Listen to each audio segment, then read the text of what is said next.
Baik, Assalamualaikum warahmatullahi wabarakatuh. Kami dari Waalaikumsalam. kelompok 5 ingin mempresentasikan hasil kerja kelompok kami, yaitu tentang materi kepemimpinan, etika, dan tanggung jawab sosial. Perkenalkan, nama saya Yuda Ferdiansa, rekan saya Rizky Febrian Saputra, Muhammad Apriandi Amsori, Agustio Zamalin, dan Firlia Adinda Salsabila. Pengertian etika. Etika merupakan nilai-nilai perilaku yang ditunjukkan oleh seseorang atau organisasi tertentu dalam interaksinya dengan lingkungan. Moral diartikan sebagai semangat atau dorongan batin dalam diri seseorang untuk melakukan atau tidak melakukan sesuatu. Etika, nilai-nilai moral yang mengikat seseorang atau sekelompok orang dalam mengatur sikap, tindakan, maupun ucapan. Nilai mencakup perangkat hal-hal yang dapat diterima dan hal-hal yang tidak dapat diterima oleh masyarakat. Pengertian-pengertian yang dihayati seseorang mengenai apa yang lebih penting dan kurang penting, apa yang lebih baik dan apa yang kurang baik, apa yang lebih benar dan apa yang kurang benar. Norma, secara harfiah, dapat diartikan ukuran atau patokan bagi seseorang untuk berperilaku dalam masyarakat. Etika dan moralitas. Etika adalah nilai-nilai normatif atau pola perilaku seorang atau badan, lembaga organisasi sebagai suatu kelaziman yang dapat diterima secara umum dalam interaksinya dengan lingkungannya. Moralitas, yaitu nilai-nilai normatif yang menjadi keyakinan dalam diri seseorang atau suatu lembaga organisasi yang menjadi faktor pendorong untuk melakukan sesuatu atau tidak melakukan sesuatu. Moralitas seseorang dapat menjadi faktor pendorong terbentuknya perilaku yang sesuai dengan etika. Tetapi nilai-nilai moralitas seseorang mungkin saja bertentangan dengan nilai etika yang berlaku dalam lingkungan masyarakatnya. Prinsip-prinsip etika. Yang pertama yaitu keindahan atau beauty. Yaitu keindahan itu dapat diartikan seperti indah dilihat, indah dipandang, dan indah perilakunya. Persamaan. Persamaan dari prinsip-prinsip etika yaitu semua orang sama, punya kedudukan sama. Jadi tidak ada perbedaan antara orang satu dan orang yang lainnya. Kebaikan, yaitu goodness. Kebaikan dapat diartikan yaitu seperti saling membantu antar sesama. Dan yang keempat, keadilan, justice, yaitu keadilan yang diperoleh oleh semua orang, sama rata dan sama adil. Kebebasan, liberty, yaitu kebebasan seorang berpendapat atau mengemukakan pendapatnya di tempat umum tanpa adanya tekanan oleh orang lain. Kebenaran, truth, yaitu kebenaran yang diucapkan olehnya sehingga tidak menyebarkan kebohongan atau hoax untuk orang lain. Selanjutnya, Rizky Febian. Etika umum. 1. Memiliki sikap jujur, optimis, kreatif, rasional, mampu berpikir kritis, rendah hati, demokratis, sopan, mengutamakan kejujuran akademik, menghargai waktu, dan terbuka terhadap perkembangan inteks. 2. Mampu merancang, melaksanakan, dan menyelesaikan studi dengan baik. 3. Mampu menciptakan kehidupan kampus yang aman, nyaman, bersih, tertib, dan kondusif.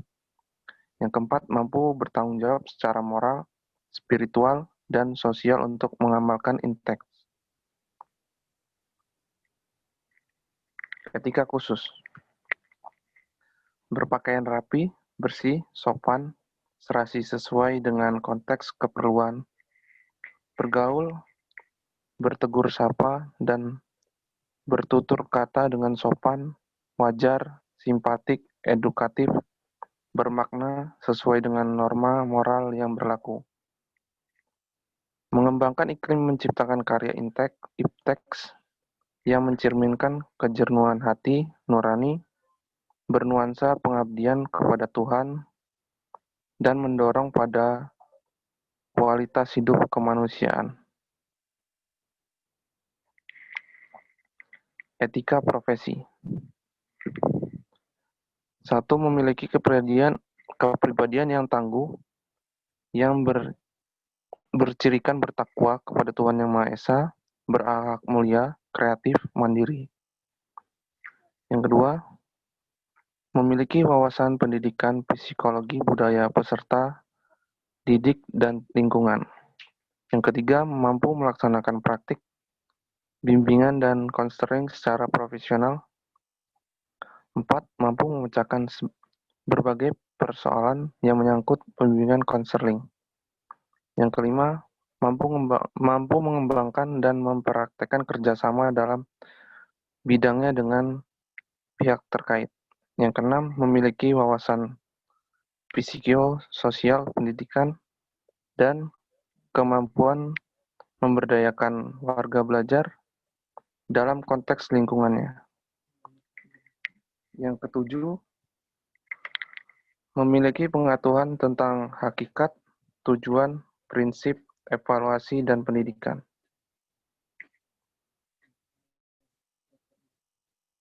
Etika profesi. 1. Mampu menerapkan fungsi manajemen dan kepemimpinan pendidik dalam berbagai konteks. Yang kedua, memiliki wawasan tentang filosofi, strategi, dan prosedur pengembangan pelaksanaan dan evaluasi kurikulum untuk berbagai konteks. Yang ketiga, memiliki wawasan yang luas tentang teknologi pembelajaran. Yang keempat, mampu menerapkan berbagai prinsip teknologi pembelajaran dalam berbagai konteks. Yang kelima, mampu memecahkan masalah pendidikan melalui teknologi pembelajaran. Yang keenam, mampu mengembangkan dan mempraktikkan kerjasama dalam bidangnya dengan pihak terkait.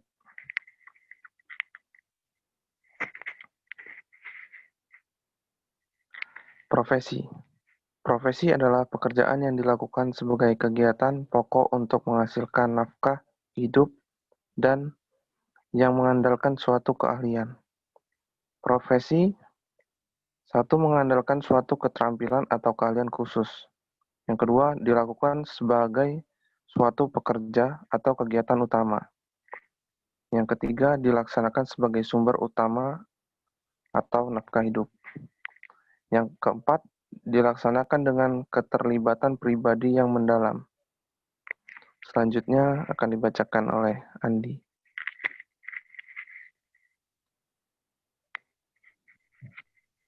Selanjutnya yaitu ciri-ciri profesi. Yang pertama, adanya pengetahuan khusus yang biasanya keahlian dan keterampilan ini dimiliki berkat pendidikan, pelatihan, dan pengamalan yang bertahun-tahun. Yang kedua, adanya kaidah dan standar moral yang sangat tinggi. Hal ini biasanya setiap pelaku profesi mendasarkan kegiatannya pada kode etik profesi. Yang ketiga, mengabdi pada kepentingan masyarakat. Artinya, setiap pelaksana profesi harus meletakkan kepentingan pribadi di bawah kepentingan masyarakat. Yang keempat, izin khusus untuk menjalankan suatu profesi. Setiap profesi akan selalu berkaitan dengan kepentingan masyarakat, di mana nilai-nilai kemanusiaan berupa keselamatan, keamanan, kelangsungan hidup, dan sebagainya. Maka untuk menjalankan suatu profesi harus terlebih dahulu ada izin khusus. Dan yang terakhir, kaum profesional biasanya menjadi anggota dari suatu profesi. Prinsip-prinsip etika profesi. Yang pertama ada tanggung jawab. Yang kedua ada keadilan. Dan yang ketiga ada otonomi, yaitu pemberian jabatan dari ketua kepada para anggotanya. Jenis bidang profesi. Terdapat dua jenis bidang profesi, yaitu yang pertama, profesi khusus. Profesi khusus ialah para profesional yang melaksanakan profesi secara khusus untuk mendapatkan nafkah atau penghasilan tertentu sebagai tujuan pokoknya. Contohnya yaitu dokter, pendidik atau guru, konsultan, dan lain sebagainya. Yang kedua, profesi luhur. Profesi luhur adalah para profesional yang melaksanakan profesinya tidak lagi untuk mendapatkan nafkah sebagai tujuan utamanya, tetapi sudah merupakan dedikasi atau sebagai jiwa pengabdiannya semata-mata, contohnya profesi pada bidang keagamaan dan seni.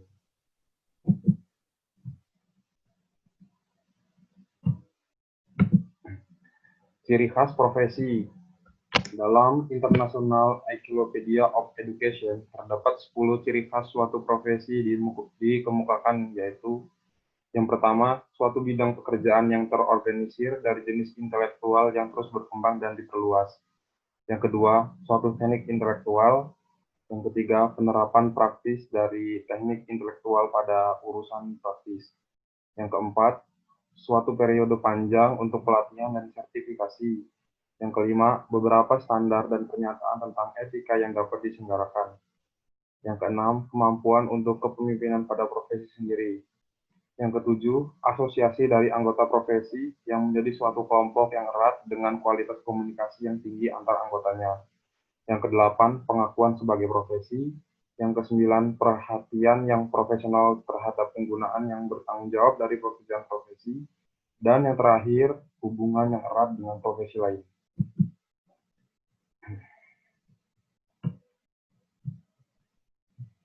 Arti dan pentingnya etika dalam organisasi. Yang pertama, alasan diperlakukannya etika. Manfaat nilai etika, pola perilaku, ciri ideal, dan etika ideal. Selanjutnya akan dijelaskan oleh Agustio Zamani.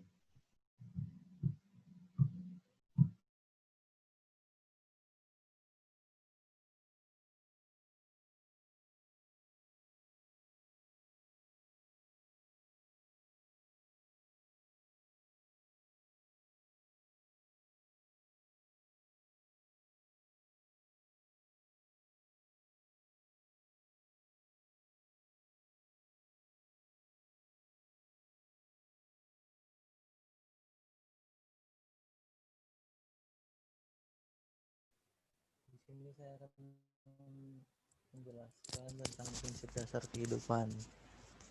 Yang pertama, etika sebagai prinsip dasar dalam kehidupan sehari-hari. Yang kedua, kejujuran dan integritas. Yang ketiga, bertanggung jawab. Yang keempat, hormat pada aturan dan hukum masyarakat. Hormat pada hak orang atau warga lain. Yang keenam, cinta pada pekerjaan. Yang tujuh, berusaha keras untuk menabung dan investasi. Yang ke-8, mau bekerja keras. Dan yang ke-9, tepat waktu. Next.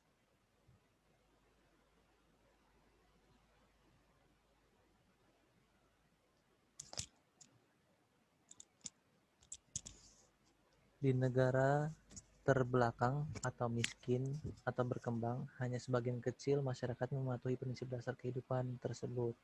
Seperti di gambar, mayoritas lebih banyak tidak patuh, dan minoritas hanya sedikit orang yang patuh. Makanya bisa disebut dengan minoritas. Selanjutnya ke slide berikutnya. Di slide berikutnya di sini ada manfaat nilai etika bagi organisasi. Yang pertama, kebersamaan. Yang kedua, empati. Yang ketiga, kepedulian. Yang keempat, kedewasaan. Yang kelima, orientasi organisasi. Yang keenam, respek. Dan yang ketujuh, kebijakan. 8, integritas. Yang ke-9, inovatif. Yang ke-10, keunggulan. Yang ke-11, keluasan. Dan yang terakhir ada kearifan.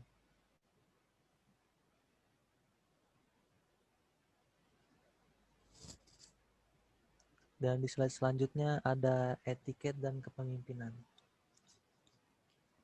Etiket kepemimpinan adalah cara-cara yang dianggap benar secara umum oleh sekelompok atau suatu komunitas masyarakat dalam upaya untuk mempengaruhi orang lain. untuk mencapai satu tujuan bersama yang dimiliki oleh suatu organisasi.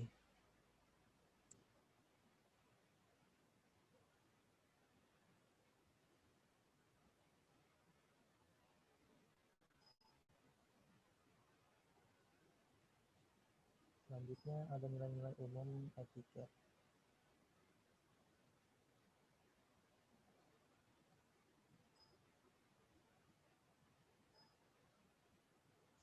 Di sini ada respect yang artinya menghargai orang lain atau peduli pada orang lain dan memahami orang lain apa adanya.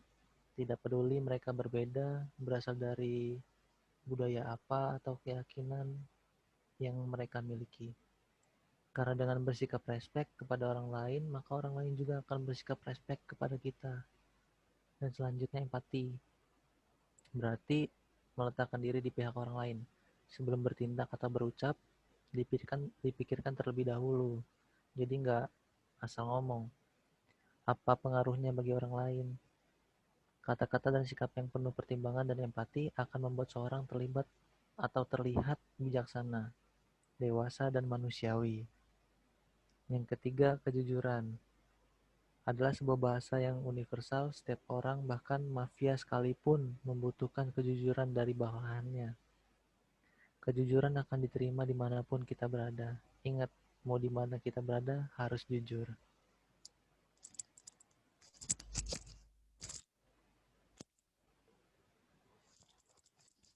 Di sini ada beberapa hal yang harus dimiliki pemimpin.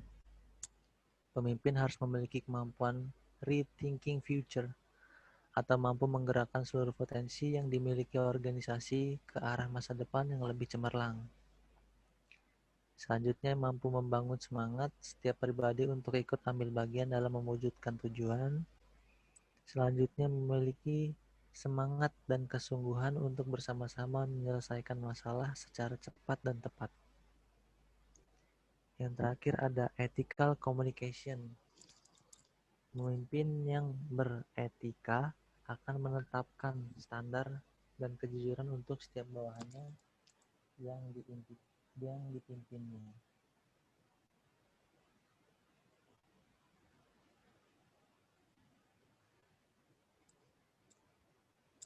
Selanjutnya akan dijelaskan oleh Filia Adinda.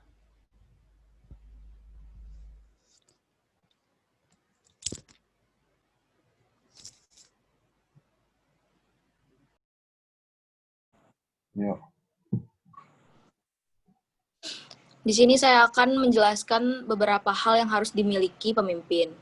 Yang pertama, pemimpin harus memiliki kemampuan rethinking future, mampu menggerakkan seluruh potensi yang dimiliki organisasi ke arah masa depan yang lebih cemerlang. Yang kedua, mampu membangun semangat setiap pribadi untuk ikut ambil bagian dalam mewujudkan tujuan. Yang ketiga, memiliki semangat dan kesungguhan untuk bersama-sama menyelesaikan masalah secara cepat dan tepat.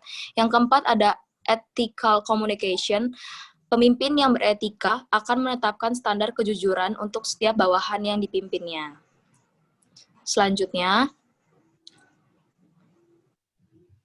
ethical quality memiliki tingkat kompetitifnya suatu organisasi seperti produk yang berkualitas, pelayanan pelanggan yang berkualitas, dan pengiriman yang berkualitas. Ethical collaboration, pemimpin yang bijak berkolaborasi untuk menciptakan best practice, memecahkan masalah dan menemukan isu-isu yang sedang dihadapi organisasi.